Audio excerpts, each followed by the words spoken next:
Magandang araw sa inyo, mga ka-embod dyan. Mga loyalista dyan at mga pro-PBBM dyan. Pinagpalang araw sa inyo, saan man dako kayo naroon. Ako, DDS ako. DDS ako.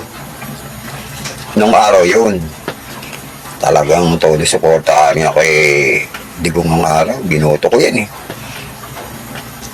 Alam niyo kung bakit ko binoto rin yan. Dahil sa war on drugs niya na kanyang programa. Kako sa sarili ko. Ito nang pag naging presidente, ito na ang papantay kay Apo Lakay. Yung ama ni PBBM, o yung kabataan dyan, baka hindi nyo pa nalalaman. Yung ama ni PBBM, takot ang mga drug lord na magpasok dito ng droga sa Pilipinas. Sapagkat sila lamang ang nagpabitay ba naman sa isang Chekwa na nagpasok dito ng illegal na droga. Pinabitay niya, pinabaril niya yun. Hindi ko lang matandaan kung sa Luneta yun o sa Fort Bonifacio. Basta doon. Kaya mula noon, wala nang maglakas loob na magpasok dito ng illegal na droga. Yan si Digong, kaya namin sinuportahan din yan dahil doon sa war on drugs niya eh. Una sabi niya 3 months, tapos hindi nasugpo, 6 months hindi nasugpo, hanggang sa natapos ang termino, wala. Kabaligtaran lang pala. Sinasabi kong kabaligtaran, nasa bakuran niya lang pala yung droga.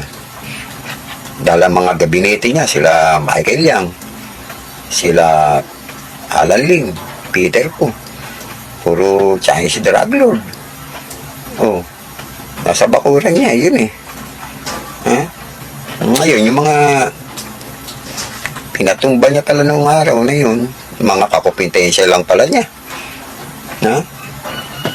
Yun ang nangyari. Kaya kami, hindi pa rin kami bumitiw dyan. Kahit na gano'n ang nangyari, hanggang sa natapos ang termino niyan, talaga sigurong gano'n, hindi mawawala yung droga. Kaya kami tuluyan ang bumitiw dyan kay Digong dahil doon sa pagmumura niya sa mga pare, mga Katoliko. Pero siya, Katoliko ata yun eh. Pero minura niya akong Katoliko. Tapos yung si Pope Francis, hindi matanda kung Francis apelido niya, si Pope. Minura niya rin yan. Si PBBM, yun. At ang malupit, ang Diyos, minura niya. Kaya doon kami nagsimulang bumitiw dyan. Yun ang talagang dahilan yan.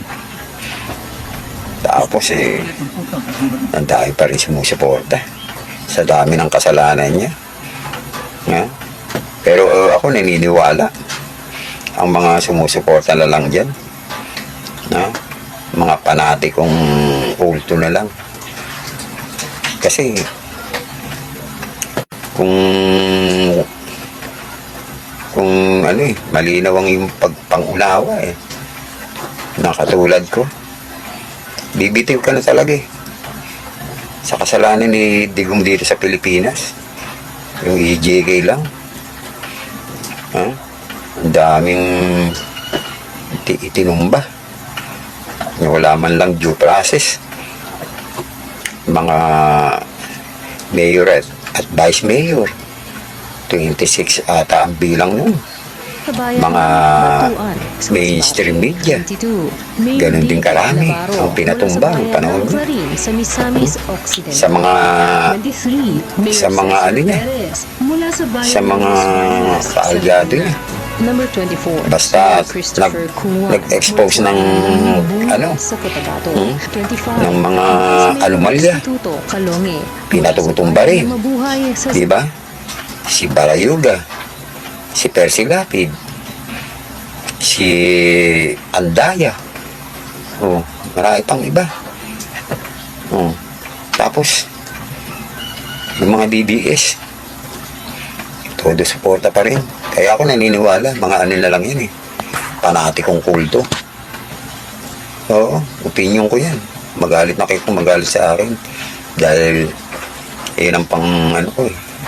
Yan ang nararamdaman ko, yan ang naiisip ko. Na panatiko na lang susuporta sa kanila. Tama ba ako? Mali.